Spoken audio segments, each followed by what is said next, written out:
Welcome to the Multifamily Marketers Podcast.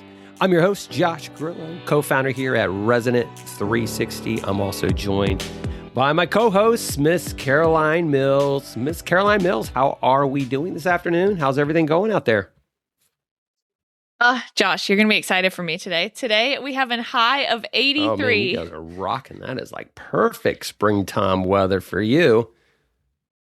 I know. It is really perfect. I mean, in the swing of North Carolina, Monday, it was in the 40s. And today, we've made it up to the 80s. So we are all very excited out here for this weekend. That's some weird weather when it can go from 40 to 80, right?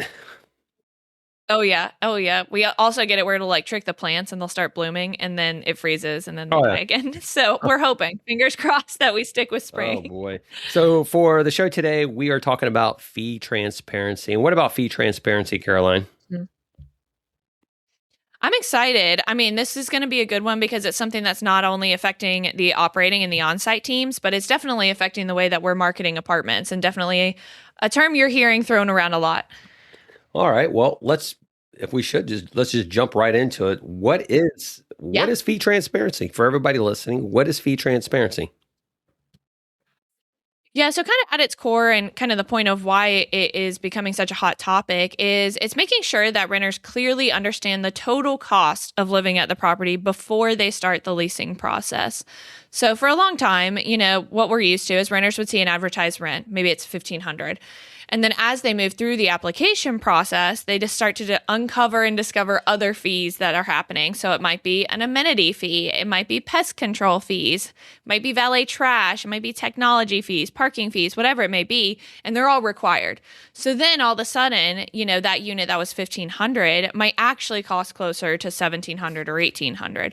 So then everyone's starting to apply. Well, now that apartment is no longer within their range or what they're able to afford at that time. So it causes a lot of frustration on both ends. They submit applications that then they have to cancel and pull out, so the teams no longer have the applications. Or the prospects get frustrated because they think they're getting one thing, and then all of a sudden you're tacking on $200 in extra fees.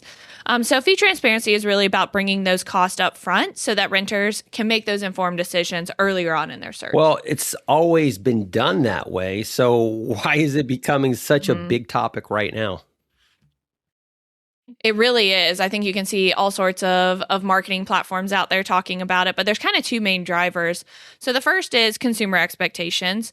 So renters today are expecting more transparency when they're shopping online. Think about like when you're buying flights or when you're booking a hotel. I think we all hate that when you go to do a starting price or like Airbnb, and then all these fees are tacked on at the end and you're like, this isn't any cheaper than staying in a hotel after all this. So people do really want to see the real price. And then the second is honestly regulation. So this is industry pressure and regulation. It is happening with certain multifamily companies, or in certain states it's being required. So this is growing scrutiny around like what people are calling like junk fees or added fees across multiple industries, but especially in multifamily. So because of that, our operators, our on-site teams, our marketers are starting to really rethink how we're presenting pricing. Well, that leads to my next question. So from a marketing perspective, how does fee transparency change things? Yeah, I think it affects marketing a lot more than people think. I think they say, oh, just throw it up on the website and there it is, like it's all done. But what what people are doing is when renters begin their search, they're usually comparing properties across different platforms. So maybe this is on Google, maybe this is on your ILS sites, your apartments.com, your Zillow, different property websites, or maybe even social media ads. So if the pricing they're seeing on any of these platforms of marketing, one, isn't clear or accurate, or two, is different than what they see when they go to the website, you're really losing that trust. And so one, we want to build that trust early in the process so that renters really feel like they understand what's going into these costs. And then second, improving that lead quality. You do want people who are fitting the budget of what you're advertising and what makes sense. So if they're able to come to the property and complete a tour and start an application, that's going to be a lot higher quality lead because they already know what they're going to be paying up front.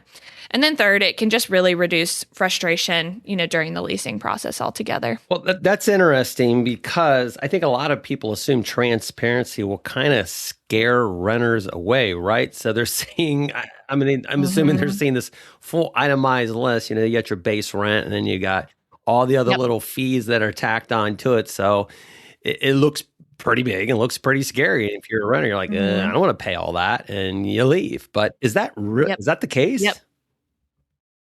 It is a very, very common concern and probably the most pushback we can get from maybe some owner operators out there. But in reality, renters are going to be much more frustrated by surprises than the price itself. I mean, we think of, shopping for anything else out there. If we see the price on something and we know what it is, we're going to say, oh, well, I can't afford that at this time. That's not for me. Or we say, yeah, that's right in my budget. That's exactly what I'm looking for. But we would all rather see that. I mean, imagine if you went to the grocery store and like you were just picking out groceries and didn't know the price of anything. And you get up there and they're like, this is $500. And you're like, whoa, where is this coming from? They're like, actually, there's all these additional fees on your food. And then they show you all this stuff and you're like, well, I don't want this now. Like, what are you talking about? So it is definitely easier. And again, that kind of like lead quality, the fees are not going to go away. So you can't say, oh, well, if I don't show it to them, they'll still rent. They'll still be able to do it. And well, no, they may not qualify for it anymore. Or they're going to see all that, get more frustrated and just leave out a principal that you didn't tell them all these hidden fees were going to be added to their account. So absolutely, it's better to have those quality leads up front where they understand exactly what they're going to be paying throughout the entire process. And it just makes it easier on the leasing teams too. So prospects here will kind of like self-select out or, self-qualify themselves for these things without having to put as much pressure on the teams. Makes sense. It kind of makes me think of something that just happened. My son had ordered some handlebars for his mountain bike, and he's 14 years old. And he ordered from a company in Canada, and these handlebars came, and I think he spent like $110 on them. The handlebars came. Thought that was the price, right? And then we get a statement from UPS who delivered them, and it was a tariff statement asking him to pay, and it was like first quarter installment, and which is weird. It makes me think like, wait, is there more installments coming? And it was like $15.60 tariff fee for getting those handlebars, right? But that wasn't discussed, obviously, from the company that we purchased them from. Now, they may have said, hey, right, you're going to be in charge of any tariffs or import duties or whatever. But again, they didn't disclose what those fees are. It's just like you pay them and then you get some random bill. For my son who's 14, right? I just paid it. But again, it's just kind of like, where's the fee transparency there, right? Yep. I think, and one of those things, I think of apps, I was young when like apps on iPhones and iPods started coming back in the day. And, like all these kids would download these apps and then it would be tied to their parents' Apple accounts and they would just sit there buying like all these things on the apps, not knowing they were real money. So now there's all these disclaimers and these locks and all this kind of stuff. So yeah, it definitely gets regulated and it's moving throughout these industries. But that's like such a good example. Or I think of like when you buy a product and then it's like, oh, but download our app to use it. And then you're paying a subscription on the app. You're like, what the heck? What the heck? All right. So back to fee transparency. So where should properties actually show this information? Is it something that just lives on the property website, or how does that look? It should definitely be on the website. I mean, that's the most important place, but ideally it should exist across multiple touch points. We do want all of these different, we talked about our digital curb appeal and just making sure it all matches and it's relevant. And so some of the key areas are definitely going to be, your floor plans pages. Make sure if you've got FAQ pages that you're also including any questions about this. I think that's an easily overlooked one. Any kind of tour confirmation emails, or if you've got any AI bots that are responding, make sure it's always included in those. Even like leasing conversations, making sure when you're coming on site that you're actually talking about all those fees included, making sure it's feeding out to your ILSs, making sure that it's on any promotional material that you're using or print material. I think print is one that's forgotten. You order 500 brochures at one time. Now it doesn't have all those extra fees. So make sure that those teams are doing that and putting that on there in the leasing process. So you just want to make sure all the marketing items, all the leasing items are all truly giving the same picture here. Is it almost like creating a one sheet, of what that pricing is for that specific unit, like having sheets set up for each of your units where everything is listed out? It really could be. And then that sheet then is placed throughout all your marketing and, obviously having it with the on-site team as well, so that it's handy, it's there, everybody can see it, everybody can view it. And then maybe there's, it lives in a Google Doc somewhere that if you change something, it changes everything. Is that kind of like the idea? Absolutely. Okay. I think that would be a great idea. I've recently done some apartment shopping myself, and I was going on site, and they would have printed materials on site with kind of like blank spots for the rent so that the team could write them in. But every single one I went to, they would have these individual one sheeters that they would staple to the pamphlets every time, and it went over all of those fees. So you were like very clearly understanding when you walked away, what you're paying for versus what's included versus what's not included. Do you think there's a risk of overwhelming people with too much information? Because I've seen some of these fee transparency sheets, and they could be quite extensive with all the little stuff. They can. Do you think there's the reality of that risk of overwhelming people? I can see both sides. I think there's one that I have in mind or that I've seen on a website recently where it even tells you like the cost of like move out expenses, like if you break things in your apartment or if you like finish your lease early. It's pretty extensive, and it goes into like if you need an outlet replaced, if you need your shower, it gets pretty long. And I'm like, and I have two thoughts. I'm like, one, should they be separate ones? Like there's one for your move-in fees, and then when you move in, that's a separate one that goes over all of those incidental fees.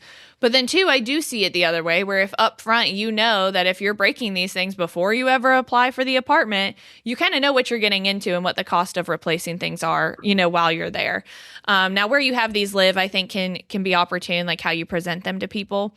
But I see both sides of it. I say, like you said, though, make it somewhere easy where you're able to update it once and it's able to filter out, or it's easy to copy and paste, like whatever that may be. So you're not updating 500 pieces of paper. And like, how much thought should you put into the presentation of this information, right? Like, again, we talk about, listing out all your fees, but sure, you can list them all out, but if it's just, not very pretty, and there's no thought really put into the actual presentation and what the look and feel of it, like, is that a massive disservice? I would say you want it to look very clean and clear. I mean, sure, you can get by just like slapping some Times New Roman fees on a sheet and being like, here's our mandatory fees. But now it's like just as confusing for somebody.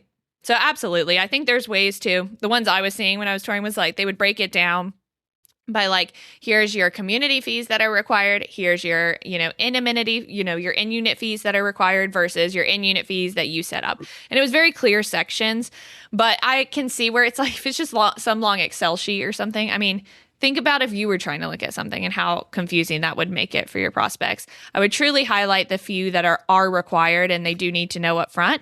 And then you could just have others, like this is good for you to know, but not required at this time kind of thing. Takeaway though is think about the presentation of it. So if you yourself look at it and you're like, oh, this is a confusing mess. Well, it's probably a confusing mess, right? So think about it. How does it look? How does it feel? Do you have good spacing in between things? Do you have proper branding if it's a one-sheeter, right? What does the branding look like on that sheet, right? So think about all those things. Presentation. I mean, I personally think presentation is everything, right? How you present things goes so far when it comes to marketing.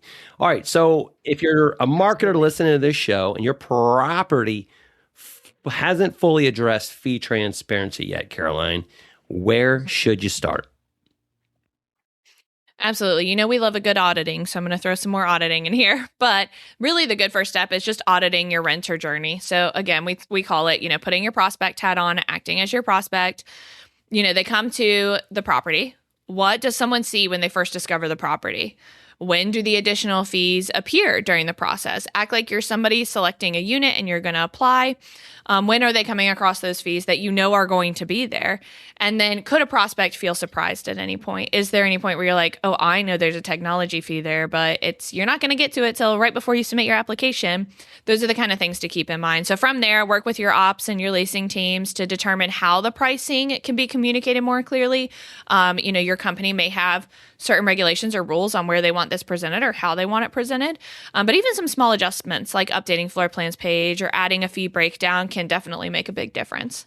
Well, Caroline, this has been another great conversation. And I think fee transparency is definitely something we're going to see keep evolving in the multifamily space. I appreciate you joining us. I agree. Any last final thoughts before we close out? Yeah, I say this is just another thing. If it's not in your state yet, it's definitely going to come at some point. It's not something we will never see, like you said, continue to evolve. So just be mindful of it ahead of time and kind of what we're expecting here. Awesome stuff. All right, everybody. That's a wrap for today's show. Appreciate you joining us on the Multifamily Marketers Podcast. We will be back next week with another exciting episode. Take care. See you later, Caroline. Thanks, guys. Bye.